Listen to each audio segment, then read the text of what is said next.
অতিবৃষ্টি ও ভারতীয় উজানের ঢলে একের পর এক প্লাবিত হয় দেশের দক্ষিণ পূর্বাঞ্চলের বেশ কয়েকটি জেলা। অনেক জায়গায় সামান্য বৃষ্টিতেই সৃষ্টি হয় বন্যা পরিস্থিতি। কিন্তু কেন এমন বন্যা আর জলাবদ্ধতা হচ্ছে, এসব কারণ খুঁজতে নেমে পড়েন স্থানীয় ছাত্র জনতা ও সচেতন মহল। কারণ খুঁজতে গিয়ে বেরিয়ে আসে চাঞ্চল্যকর সব তথ্য।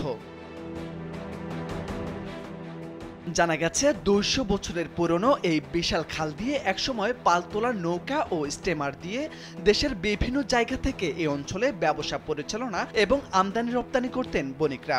এরপর সময়ের সাথে সাথে অবৈধ দখলদাররা খালটি দখল করতে থাকেন। ময়লা আবর্জনায় জল সারাতে থাকে খালটি। স্যান্ডেলিনা সো, রূপচর্চায় আভিজাত্য।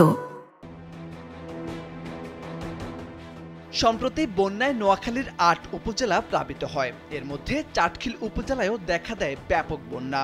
উজানের ঢল থামলেও কিছুতেই থামছে না বন্যার পানি।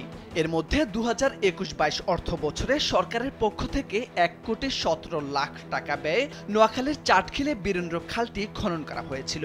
কিন্তু খনন করার সময় অবৈধভাবে টাকার বিনিময়ে চাটখিল বাজারের অংশে খনন ছাড়াই কাজ শেষ করে দেয়। স্থানীয় ছাত্র জনতা জানতে পেরে বন্যা ও জলাবদ্ধতা নিরসনে খালটি তারা খননের উদ্যোগ নেন।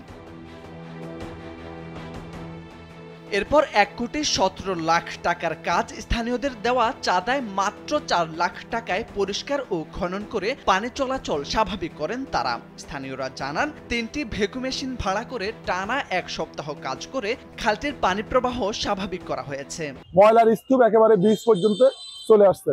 আমরা এলাকার ছাত্র জনতা আমরা যখন এই পরিস্থিতি দেখি যে এখানে বাঁধ পড়ে যাওয়ার কারণে যখন পানিগুলো নিষ্কাশন হচ্ছে না, তখন আমরা উপজেলা নির্বাহী অফিসারের সাথে আমরা বসি, স্যারের সাথে পরামর্শ করি এবং এসিলেন স্যার এখানের মধ্যে কয়েকবার আসছেন, ব্যবসায়ীদের সাথে বসছেন, কথা বলছেন, আমাদেরকে পরামর্শ দিয়েছেন।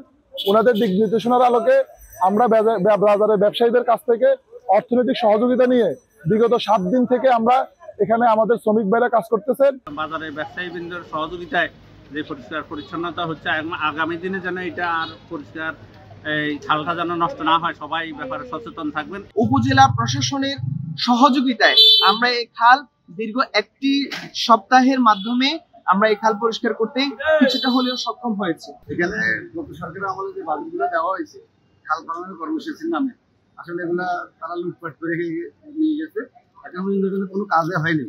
নোয়াখালী পানি উন্নয়ন বোর্ডের নির্বাহী প্রকৌশলী মুন্সি আমির ফয়সাল জানান, খালটির একটি অংশ জেলা পরিষদের লিজ দেওয়া ছিল, সেজন্য তখন উচ্ছেদ ও খনন করা যায়নি।